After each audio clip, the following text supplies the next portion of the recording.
Mike Dunlap, D'Angelo Harrison, and Moe Harkless. Coach Dunlap will begin with an opening statement, and we'll take questions first for D'Angelo or Moe. Well, we know how we got beat, and that's on the defensive end of the floor. They had 20 more rebounds than we did, and that's a great place for us to start when we look at the film tomorrow, and then go from there to load our notebooks. But our players are smart players, and they understand that we've got to do a better job on the defensive end. Questions for D'Angelo or Moe, please? Both places here. This team has kind of been up against it all year long. Low numbers, young age, you lose Nuri, now you lose Malik. Is it starting to feel D'Angelo first. We just play what we have. You know, we do a good job staying together no matter what. So you know, we all pull together this game. You know, we played kind of bad. You know, I credit Cincinnati, but you know, we try to stay together as a family as much as possible. Like he said, I think we just got to stick together to everything. And today we just didn't do a good job out there. We played bad. Like we shot 32%, and that's not good. And we let them shoot 51%. That's terrible. Bob, do you think that playing poorly was more about what they were doing, or do you think it came from within? No, it definitely came from within. We didn't come out with strong enough effort on defense, and it bled into our offense. Well, I know you're talking about hanging together and stuff like that, but is it demoralizing to lose another player? I mean, of course, because that's our brother, and to lose him is like, it's tough, but we just got to stick together and play what we got. D'Angelo, what do you see the impact of not having Sid on the team anymore? You know, he was one of the leaders on the team, so it definitely hurts. But, the other players got to step up and, fill his role because, he was on the team last year, so we got to step up even more now. Phil, me, Mo, we all got to take over this team. Are you guys comfortable with him continuing to work with the team as like a student assistant, but not sitting up? Whoever coach wants, coaching staff wants, we would like to have Malik, around and stuff, but wherever the coaches want, we all go with it. Just like he said, Malik, me and him were really close, so I would like him around the program. If he became like a student assistant, that would be great. Because just to have his voice out there, definitely. Because even though he didn't play a lot, he contributed a lot, like talking to players, and he was a leader.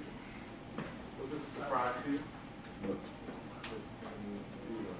yeah, definitely. It wasn't like that at all. When did you guys find out? Yesterday. Coach, we talked about it, he wasn't around, so we was all confused, but, Coach talked about how he was going to be with us, or he's going to be with us, so we just got to, just stay together as a group, and that's all. We can only play with the 6 guys we got, all, like the walk-ons got to say about everybody we have on the team, so we just got to do a good job of just staying together. Did Malik get a chance to talk to you guys, or did you get the news from Coach Lavin or Dunlap? I got it from coach staff. I spoke to Malik. You spoke to Malik. Did he seem sad about it, disappointed about it? Did he explain to you why this was happening? Yeah, we talked about it, but that's not my business. So I'm not going to say anything about that. Anything else for Moe or D'Angelo? For D'Angelo, first half, you two and Phil, 3 leading scorers, shot 2 for 16. Was there anything in particular that Cincinnati's defense was doing to direct all the attention to you guys? Not necessarily. We did a good job of getting to our spots. I think we missed more shots than we usually miss. We usually make. So Mo had a couple of jump shots. I missed a couple of layups. We had a couple of 15-footers that we usually hit. So ball didn't bounce away, but we can't let that affect us. We need to play good on defense. We'll be all right. Coach Dunlap said yesterday that he felt like the 2 practices that you guys had just had might have been the best ones that you had all season. Where do you think this game came from after those? I think we just didn't shoot the ball well. That's really it. But I think we did have the 2 best practices that we had all year. But the ball didn't go in today, and it hurts. But we can't let that bleed into our defense, and we know that now. So we got to pick it up next year. You think in hindsight, that the fact that because he's no longer here, kind of got in a little bit today? Not necessarily. You know, like I said before, you know, we do a good job of staying together as a group. You know, we just stay together, and we did that today, even though the game got away from us. But you know, we did a good job staying together, and we gave us some wide open layups, and that's not like us. So we will get back in the gym and correct it. What do you guys feel like you need to do to prepare for Georgetown next week? Stay locked in on defense. You know, no matter what, we could shoot 0%. We have to play good defense in order to beat teams in this league. Thank you, Moe and D'Angelo. Thanks, guys. Appreciate it. Sure. Questions for Coach Dunlap? Mike, you've said a number of times how much admiration you have for this group and how much you enjoy coaching. Is there a sense of, I don't know the word amount, but empathy of just how much they have had to absorb? I think we have an understanding of our situation, and we also have some tenets that we stick to.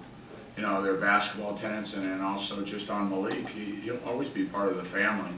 You know, and so just because somebody's struggling and he made a choice, whether it's the way we play basketball or what he does, he's part of us. So as far as we don't pity ourselves. We know exactly what we can get better on tomorrow, and we'll be back at the grind and go about fixing some things. I look forward to that. And you know, you find out about who people are through adversity. You're not going to find out through winning frequently hides things, but adversity shows things. And so, you know, we'll show our professionalism, one, but two is our concern and our compassions for everybody. Do you think that this situation affected, kind of impacted the way they played today? No, that would be too easy to throw in that kettle. I mean, the fact of the matter is that we played with a little bit more certainty at times. I thought that also defensively, when you're talking about rebounds, that's an effort stat. We have a deflection chart. We chart all that stuff. Every media timeout, we have a plus minus, and we were giving that to our guys. And I just thought, for whatever reason, we were flat. But you know, it's damned if you do, damned if you don't. You got to practice hard, and we have limited resources in terms of that. And you know, the responsibility first and foremost is mine to orchestrate that within the gym. So, you know, that's on me. Is there a psychological impact of Stiff leaving the team? No, not. Ceasing to be a player. Again, we're understanding but not accepting. And understanding is that he made a decision. One. Two is not being accepted of playing a bad basketball game, and our effort levels weren't where they needed to be. We can never be accepting of that. We're not happy about it, and I don't think our players are happy about it, and it's correctable. And that's the exciting thing about this team is they're very resilient. And I think that you know, the press conference has already showed that those two players handle those questions with great aplomb. Mike, was there any miscalculation last summer in the sense of, you know, taking a few too many risks with recruits, and when maybe you could have brought in a little bit more depth? Well, hindsight is, you know, you're privileged to have that, but on this day, no. You know, again, we've got to go forward. We have what we have today, you know, and we're able to cull down our mistakes. We're not without mistakes, but certainly that's not what we're fixed on at all. None whatsoever. Things happen, and again, we're continue to build a team that I think that people can see is going to be pretty doggone exciting. But we're going to take it on the chops here and there, and one of those was tonight. We flat out took it on the chops. So at this point, though, is your hardest job to keep them up, so to speak? Absolutely. No, I mean, it's a challenge. They're young men. They're 18 years old, but you know what? If you look at the scores around the country, you're seeing some wallops happen out there. So, you know, February is like that for other people too. And when you play in the big boy conferences, you're going to see the disparities in February on the scores. A lot of times it has to do with youth. That zone seemed to be frustrating, especially in the first half. Yeah, I mean, again, whether it's Syracuse's zone or it's Cincinnati's, full credit to them is that they were also playing a box and one. So D'Angelo, they were manning him on the right side of the floor. So we started to move him and make some adjustments in there, but that was frustrating for D'Angelo in particular.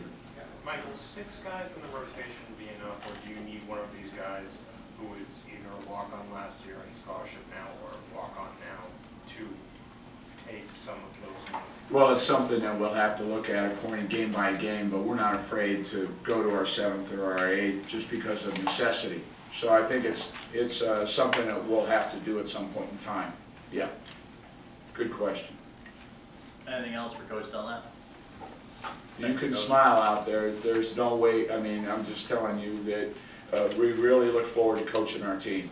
We didn't like the result of what happened tonight, but I'm going to say again, very enthusiastic about what we have and where we're headed. Thank you.